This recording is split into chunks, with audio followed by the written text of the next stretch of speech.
For me, action is the purest use of the film language. People are revealed by extreme situations.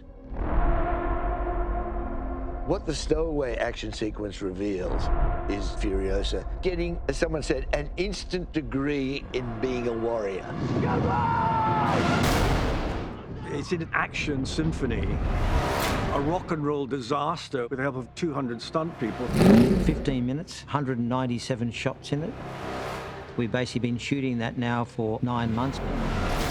You get to see her acquire skills and you get to know her through the course of an action sequence. She has no time to think about it. She's got to completely improvise under the most intense circumstances. As Hitchcock said, all the work is done in the preparation of the film. The film itself is just execution. Riding a motorcycle, how do you actually start doing combat on a tanker? I've always loved with action to be more than just two-dimensional, so we're in the air. That's when we had the mortifiers becoming the mortar-flyers. They release parachutes and are pulled along behind the motorbikes. They're throwing bombs on war boys who are defending this rig in the way they do.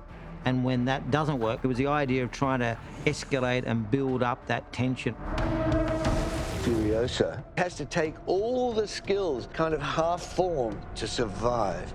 It culminates in a Zeppelin-style biker descending from the skies.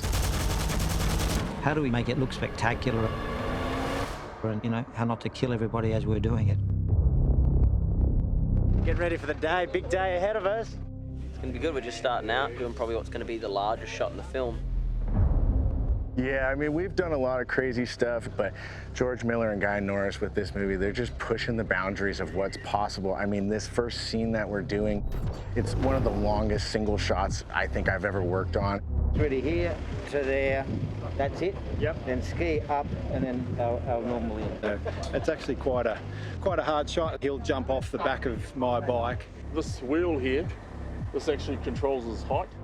It's purely designed for fast-moving rigging. There's our stuntman here. He'll be slingshotted up into the air like he's on a parachute, flying down the road at 50, 60 miles an hour. You know what? I think we're all crazy doing this shit. One of the great things about Fury Road and Furiosa, we do not defy the laws of gravity. Everything has to be technically believable. And he falls back. And we go up. Oh, here it comes. What you're seeing in the Mad Max world is what happens when real bodies do real body things. First couple were really good. Yeah. The last couple, again, we got... You know, at speed, different winds. It is dangerous. It shows. Props to Guy Norris leading the whole team along. I think we got a guy. Yeah, that's good. He's kicking his legs and it's great. Thank you very much, guys. All right, mate. Thank you very much.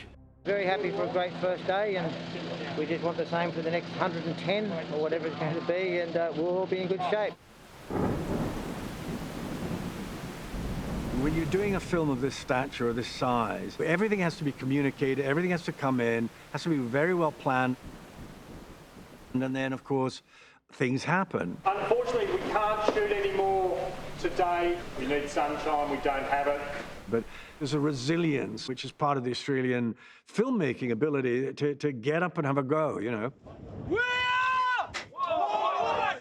Fukushima! Warboys! Fukushima! Come crazy! Warboys! We got flooded out where we were, so yeah, this is the only dry spot that we can get, so which is great. Warboys! You're thundering up to jump in, bumper kiss, and then reload onto the war rig. Basically banking up to the war rig, and then the war boys go over the top. But I mean, we're moving along, and if they slip, then, you know, it's not a good day. A little bit hairy, but we got this. Baby, baby bunting, daddy's gone a hunting, gonna catch a buzz and skin her up, my baby bunting, yeah. Ha, ha, ha. Baby, baby bunting, daddy's gone a hunting. The stuntmen, the vehicle drivers, the camera crew, the skill level of that is so high. The stunt world are undervalued in the film industry. They don't have an award.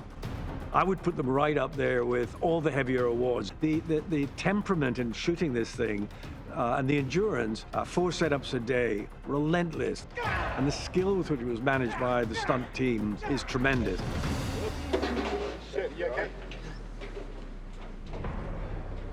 You good? It's fine. Make sure you are though, don't.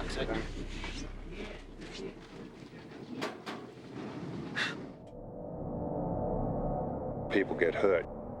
You can even see with a shot, there's so many objects you can bang into on this, you know, and you just want to know that you got all the people around that really do care about making it perfectly safe. How are we tracking, boys, first day? Yep, ready to go. Fury Road was very much a mechanical, trucks, cars. This is the mortifiers, basically like a Pony Express that's going to go and give a signal to the other bikes down the road. In this, we've got motorbikes, which are way more difficult to choreograph and way more dangerous.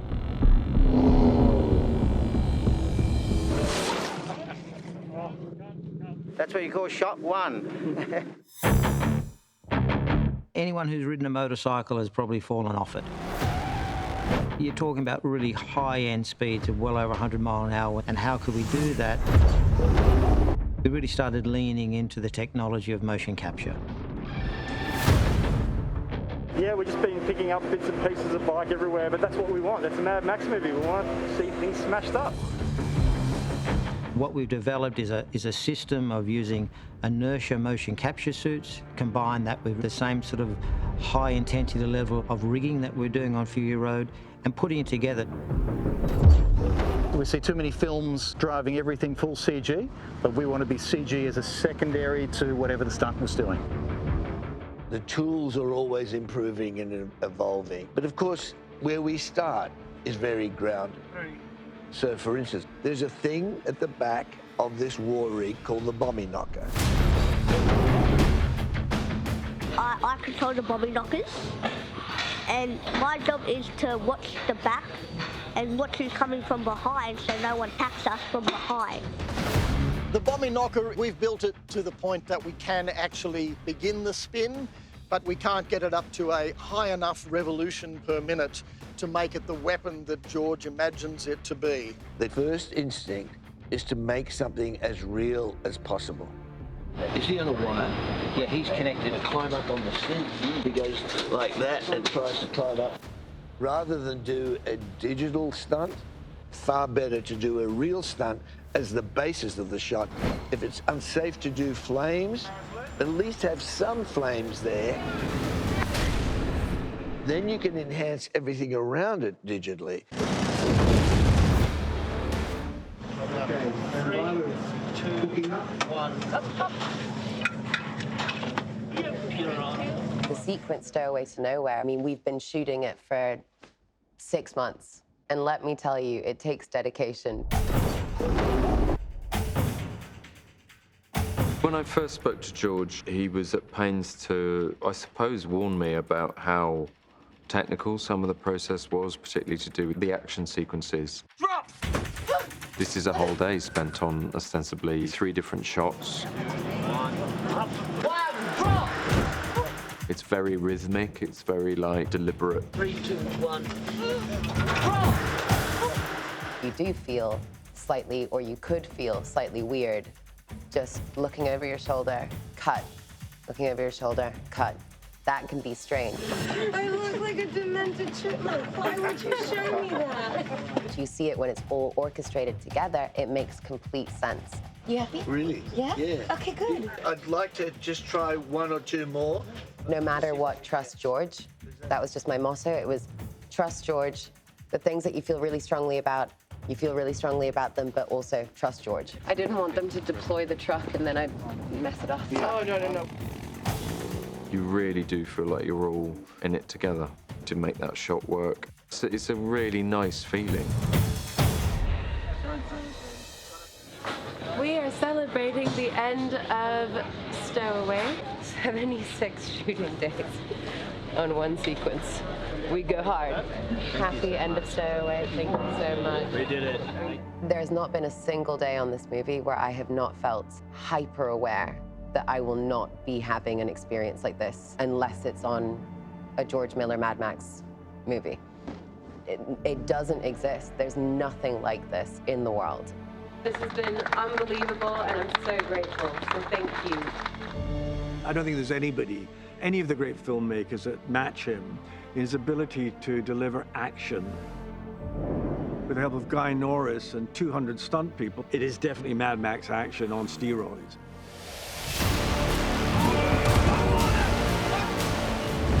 Action sequences, they're not just very kinetic, entertaining events.